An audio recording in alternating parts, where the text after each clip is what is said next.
মনটা যদি হইতো ফুবাল হাওয়া,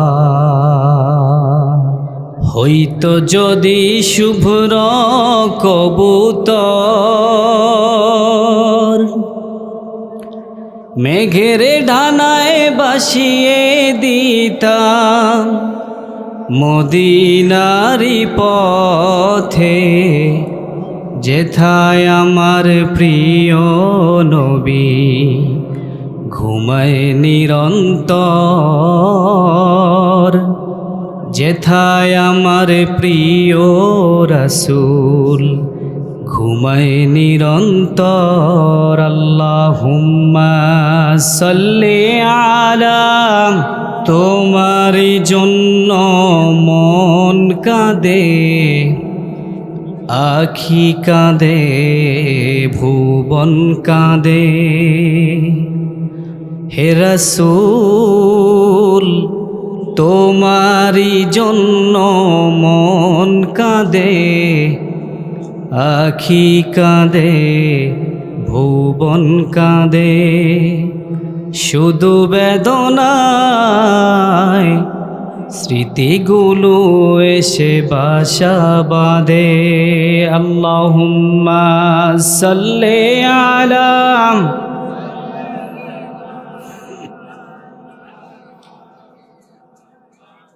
সম্মানিত সামনে উপবিষ্ট মুরব্বীগণ, যুবক তরুণ ভাইরা আমার, প্যান্ডেলের ফাঁকে ফাঁকে বসা ছোট্ট ছোট্ট মাসুম বাচ্চারা, পর্দার আড়ালের মা ও বোনেরা, স্টেজে বসা আমার সাথে আসা মেহমানবৃন্দ,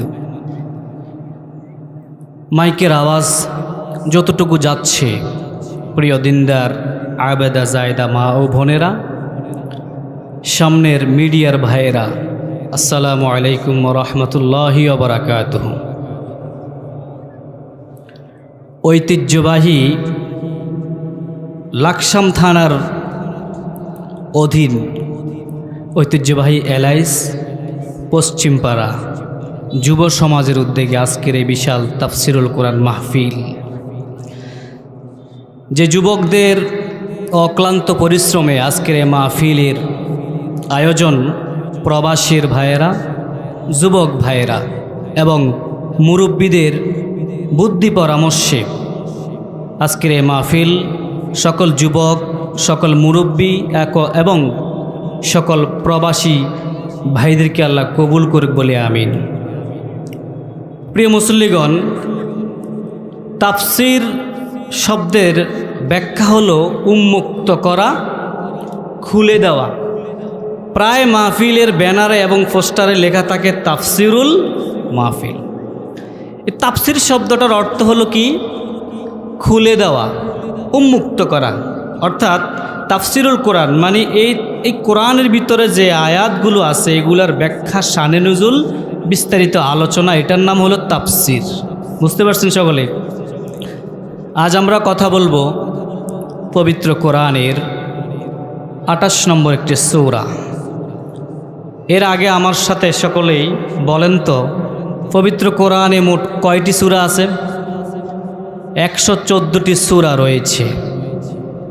আজ আমরা কথা বলবো পবিত্র কোরআনের 28 নং সূরা। সূরাটির নাম সূরা কসাস। এই সূরাটি মক্কায় অবতীর্ণ হয়। আমরা কথা বলবো সূরা কসাসের 6 নং আয়াত থেকে। এ সূরাটি কোথায় নাজিল হয়? এ সূরাটি রাসূল সাল্লাল্লাহু আলাইহি ওয়াসাল্লাম মক্কা ছেড়ে যখন মদিনার পথে রওনা হয়, মক্কার জালেম এবং কাফিরদের যন্ত্রণায় রাসূল সাল্লাল্লাহু আলাইহি ওয়াসাল্লাম যখন মদিনায় রওনা হয়, ঠিক ওই সময় এ সূরার কিছু অংশ বিশেষ আল্লাহ নাজিল করেন। বলা যায় এ সূরাটি মক্কা জীবনের শেষ সূরা, মক্কা জীবনের। তাহলে আমরা আজকে কথা বলবো যে সূরাটির নাম সূরা কসাস। যে আয়াত থেকে কথা বলবো আয়াত নং 6। আল্লাহ রাব্বুল আলামিন আমাদেরকে ধৈর্য সহকারে বসার তৌফিক দান করুক, বলি আমিন। আল্লাহ রাব্বুল আলামিন বলেন, ওয়া আওহাইনা ইলা উম্মি মূসা, আমি আল্লাহ, আমি মহান রব মূসার মায়ের দিলের ভিতরে ইলহাম নাজিল করলাম। আমি মহান রব মূসার মায়ের দিলের ভিতরে আমি ওহী নাজিল করলাম। আন আরদিহি, আপনি মূসাকে লালন পালন করতে থাকেন, তাকে দুধ পান করাতে থাকেন। ফাইযা খিফতি আলাইহি ফালকিহি ফিল ইয়াম্মি, মূসার বিষয়ে যখন আপনার ভয় হবে, ফালকিহি ফিল ইয়াম্মি, আপনি মূসাকে সাগরের ভিতরে, দরিয়ার ভিতরে ফেলে দেন। ওয়ালা তাখাফি ওয়ালা তাহজানি, ভয় করবেন না, দুশ্চিন্তা করবেন না। ইন্না রাদ্দুহু ইলাইকি, আমি আপনার সন্তান মূসাকে আবার আপনার কাছে ফিরিয়ে দেব। সুবহানাল্লাহ। এই আয়াতের তর্জমাটা আমরা পড়লাম, এখন আমরা বিস্তারিত শুনবো ইনশাআল্লাহ। এই আয়াত দ্বারা আপনারা কি বুঝতে পারলেন? অর্থাৎ মূসা আলাইহিস সালাম এবং তার মায়ের যে ঘটনাটা, মূসাকে ছোটবেলায় যখন নীল দরিয়া ফালাইছে, এই ঘটনা এটাই তো। বিস্তারিত আসেন। হযরত মূসার জন্মের সময়, হযরত মূসার জন্ম হলো মিশরে, বর্তমান মিশর শহরে, ইংলিশে যাকে বলা হয় ইজিপ্ট। মিশরের রাজধানী হলো কায়রো। ওই মিশরের ভিতরে মূসার জন্ম হলো। মূসার জন্মের আগে মিশরটা শাসন করেছিল পৃথিবীর এক স্বৈর শাসক, নাম ছিল ফেরাউন। নাম ছিল কি? অনেক বছর মিশর শাসন করলেন। এমত অবস্থায় হযরত মূসার জন্ম হলো মিশরে। হযরত মূসার জন্ম হওয়ার পরে ফেরাউন স্বপ্ন দেখলেন আকাশের ভিতরে একটা উজ্জ্বল নক্ষত্রের জন্ম হলো, উদিত হলো, বলি আল্লাহু আকবার। ফেরাউন স্বপ্ন দেখলেন আসমানের ভিতরে একটা নক্ষত্র, উজ্জ্বল নক্ষত্রর আবির্ভাব হলো। এই স্বপ্ন দেখার পরে ফেরাউন জ্যোতিষীদের কাছে গেল, কি ব্যাপার, এই স্বপ্নের ব্যাখ্যা কি? আমি তো জীবনও এমন স্বপ্ন দেখি নাই, আসমানের ভিতরে একটা উজ্জ্বল নক্ষত্র, বিষয়টা কি? মিশরের জ্যোতিষীরা ফেরাউনকে বলল, বনি ইসরাইল থেকে একজন লোক বের হবে, নবী হয়ে বের হবে। ওই নবীর মাধ্যমে আপনার ক্ষমতার পতন হবে। বনি ইসরাইলের একজন সন্তানের জন্ম হবে এবং জন্মের পরে সে নবী হবে, রসুল হবে, আর ওই লোকের মাধ্যমেই আপনার ক্ষমতার পতন হবে, বলি আল্লাহু আকবার। ফেরাউনের ঘুম কি হারাম হয়েছে নাকি আরো আরামে ঘুমাইব? ঘুম হারাম। এই স্বপ্ন এবং ব্যাখ্যার পরে ফেরাউন পুরা পাগল। ফেরাউন সিদ্ধান্ত নিল বনি ইসরাইলের সব ছেলে যারা জন্ম নেবে সবগুলাকে হত্যা করবে, কারণ নবী আসা বন্ধ করতে হবে। বলেন নাউজুবিল্লাহ। তার কিছু দুষ্ট উপদেষ্টারা বুদ্ধি দিল, বনি ইসরাইলের পরিবারে যত সন্তান জন্ম হবে আপনি সবগুলাকে হত্যা করে দেন, শুধু মেয়ে সন্তানদেরকে আপনি বাঁচিয়ে রাখেন, আর পুত্র সন্তান যারা হবে আপনি এদেরকে হত্যা করেন, তাহলে আপনার ক্ষমতা চিরস্থায়ী হবে। নাউজুবিল্লাহ কইতেন না? মানে ক্ষমতার কত পাগল! বনি ইসরাইলের সব সন্তানগুলোকে হত্যা করবে যাতে করে তার রাজত্ব ঠিক থাকে। ফেরাউন যেই সিদ্ধান্ত নিল, ওই সিদ্ধান্ত রাষ্ট্রীয়ভাবে ঘোষণা হলো। 1 বছর না যেতেই সিদ্ধান্ত কার্যকর হয়ে গেল। ছোট ছোট মাসুম বাচ্চা যারা জন্ম নেয়, সদ্য ভূমিষ্ঠ হওয়া সন্তানগুলাকে হত্যা করে ফেরাউন বাহিনী। নাউজুবিল্লাহ। এভাবে কয়েক বছর চলল। চলার পরে কিছু লোক ফেরাউনকে বলল, এভাবে যদি সব পুত্র সন্তান আমরা হত্যা করি, ভবিষ্যতে রাষ্ট্র পরিচালনার জন্য কোনো ছেলে পুত্র সন্তান খুঁজে পাওয়া যাবে না। তাহলে কি করব? উপদেষ্টা বুদ্ধি দিচ্ছে, কয়েক কাজ করেন, 1 বছরের ছেলেকে বাঁচাই রাখবেন, পরের বছর যে হবো তাকে হত্যা করবেন। এতে করে রাষ্ট্রের কিছু সন্তান বাড়বে, আবার কিছু মরবে। ফেরাউন বুদ্ধিটা কাজে লাগাই, বুদ্ধিটা ঠিক আছে, ঠিক আছে, যাও 1 বছরের ভিতরে বনি ইসরাইলের সব সন্তানগুলাকে হত্যা করবে, আর 1 বছরের ভিতরে সব বনি ইসরাইলের সন্তানগুলাকে জীবিত রাখবে। আল্লাহর কি হুকুম, যে বছর রাষ্ট্রীয়ভাবে ঘোষণা হলো এ বছরের সন্তানগুলাকে হত্যা করা হবে, ঠিক ওই বছর মূসা কালিমুল্লাহর জন্ম হলো। আল্লাহু আকবার। যে বছর সিদ্ধান্ত হলো এ বছর সব সন্তানগুলোকে কি করা হবে, ঠিক ওই বছর কার জন্ম হলো? একটা কথা আছে না বাংলাতে, যে রাখে আল্লাহ। পরের বছর হলো মূসা আলাইহিস সালামের ভাই হারুন। জ্যোতিষীরা ফেরাউনকে বলল, বনি ইসরাইলের ভিতরে একজন সন্তানের জন্ম হবে, সে রুবুবিয়তের দাওয়াত দেবে, তাওহীদের দাওয়াত দিবে, এক আল্লাহর দাওয়াত দিবে। তবে একটা ব্যাড নিউজ হলো, ওই বনি ইসরাইলের ওই সন্তানের মাধ্যমেই আপনার ক্ষমতার পতন হবে।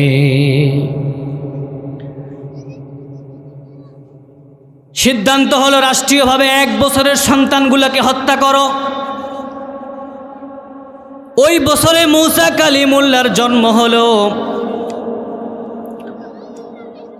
ঠিক ওই অবস্থায় আল্লাহ রাব্বুল আলামিন সূরা কসাসের 6 নম্বর আয়াত নাজিল করেন, ওয়া আওহাইনা ইলা উম্মি মূসা, ও মূসার মা, আমি আপনার দিলের ভিতরে ওহী নাজিল করলাম, আমি আপনাকে ইলহাম নাজিল করলাম।